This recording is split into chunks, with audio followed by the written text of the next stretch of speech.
नमस्कार मित्रांनो, हा माझा पहिलाच व्लॉग म्हणून जमेल तेवढा छोटा करण्याचा प्रयत्न मी नक्कीच करेन.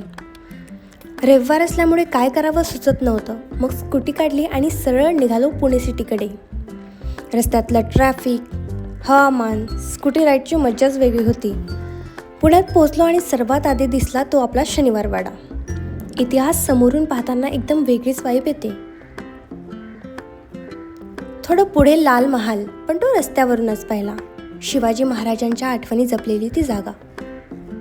थोडं पुढे आल्यानंतर सिग्नल क्रॉस केल्यानंतर आपल्याला दिसतं ते दगडूशेठ महाराजांचं मंदिर, आपल्या बाप्पाचं मंदिर, आणि दर्शन घेतल्याशिवाय पुणे सिटीमध्ये आल्याचा आनंदच वाटत नाही. नंतर गेलो तुळशीबागेमध्ये, पण एवढी गर्दी बघून तिथं थांबायला जमलंच नाही. फक्त फिरत फिरत पुढे निघालो आणि मग जे दिसलं ते लिंबराज महाराजांचं मंदिर. एकदम विठ्ठल रुक्मिणी मंदिरासारखं वाटू लागलं, शांत आणि सुंदर. भेटूया पुढच्या व्लॉगमध्ये.